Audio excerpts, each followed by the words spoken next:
In the media today, it's common for someone who experiences something unusual to use the word surreal. Something unusual happens to them and they say, it was surreal. How does it feel? It was surreal. So they're trying to describe something that was really bizarre or weird or unusual or very rare, and it's hard to exactly describe this experience. They use the word surreal. I have a problem with the way they're using that word because I'm an art historian, and as most people know, the word surreal comes from the Surrealist art movement. So the way they're using the word surreal, I find, is different than the surreal that I see in the Surrealist art movement. And I'm annoyed by the mismatch. Now, the Surrealist art movement was painting, sculpture, literature, including poetry. Surrealist art, like this Picasso painting, where appendages are going all different directions, or where one eye is going one way and another guy is going the other way, or a Magritte painting where things are floating, or trains coming out of the fireplace. These are things that could never occur in real life. The artist is imagining these things and showing them to you.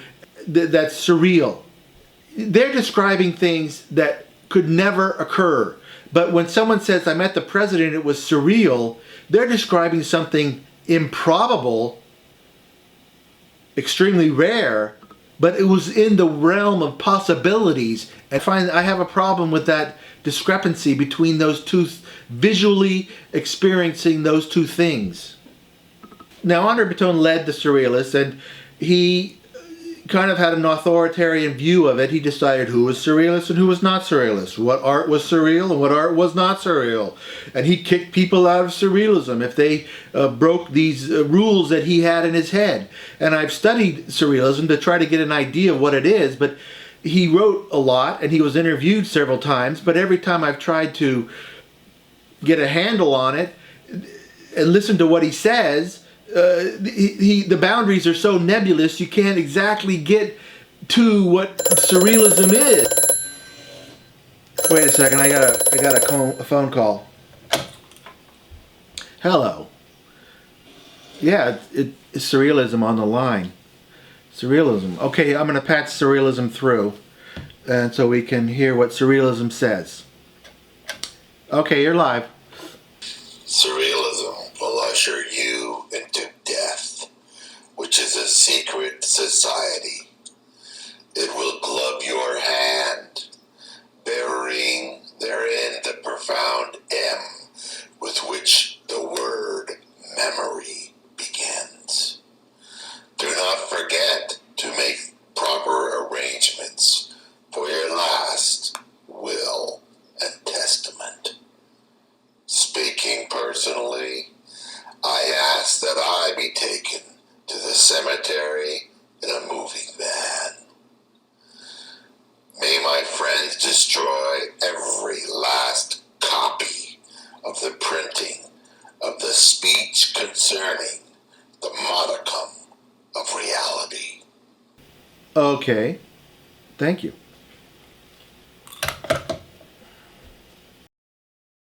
It's a poetic description, but it just adds to the uncertainty, out of focus description of surrealism. So Andre Breton, one of his descriptions was surrealism is pure psychic automatism, the dictation of thought in the absence of all control exercised by reason and outside all moral and aesthetic concerns. Andre Breton and the Surrealists got into capturing automatic thought and seeing if this had some value.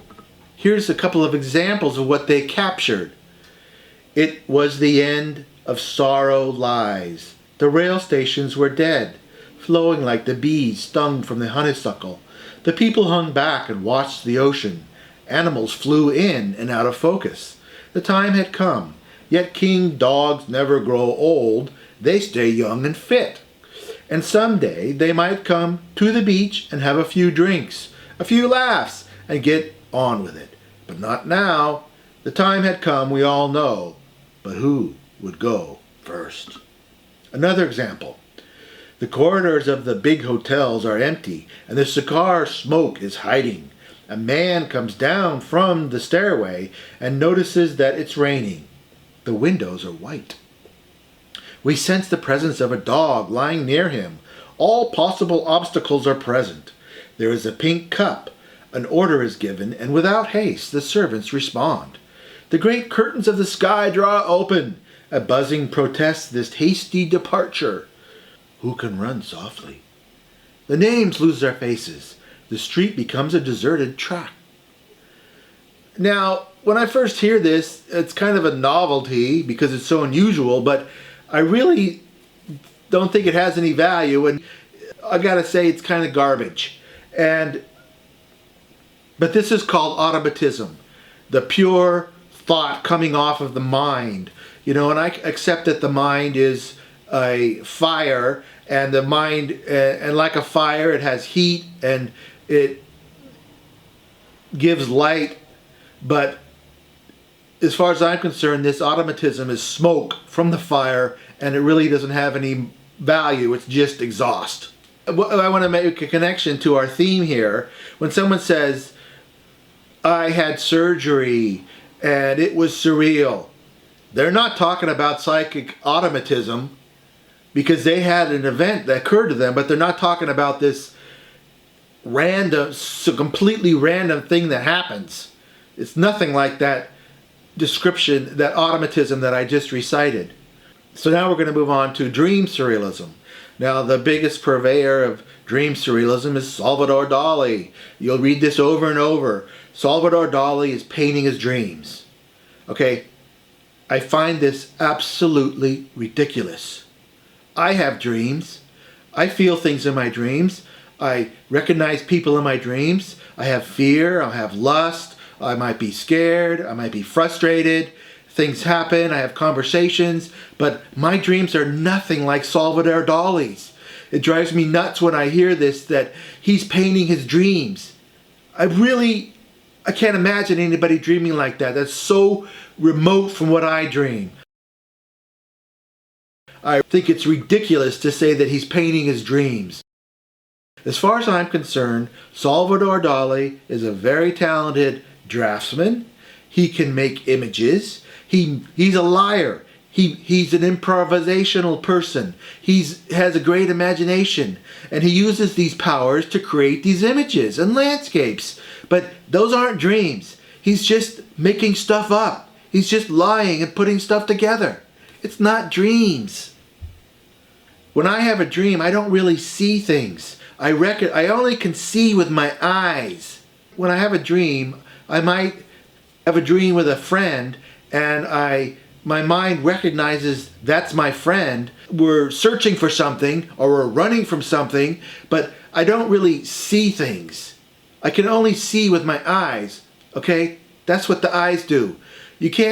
You might be able to stretch it and say there's kind of a third eye that you're seeing within your mind, that's your imagination, but it's not seeing optically, okay? It's a mental seeing, a third eye kind of seeing. You might call Dali a shaman. He's just an entertainer. Also, to continue with our theme, when someone says, it was surreal, I met the president, it's nothing like a Dali painting, visually. Meeting the president, yeah, it's unusual, you had a feeling, but it's not like a Dali painting, it's not like a Magritte painting. Visually, it's completely different. When I try to understand what people are communicating when they say it was surreal, I've heard people say it was a surreal experience. That's a little better. A little better. It was a surreal experience. When you look at a Magritte the first time and you see these strange things happening, you experience something. In that way, you're experiencing something remarkable. And that way, it is similar. That's kind of what I think they're saying when they use the word surreal. But most people say it was surreal.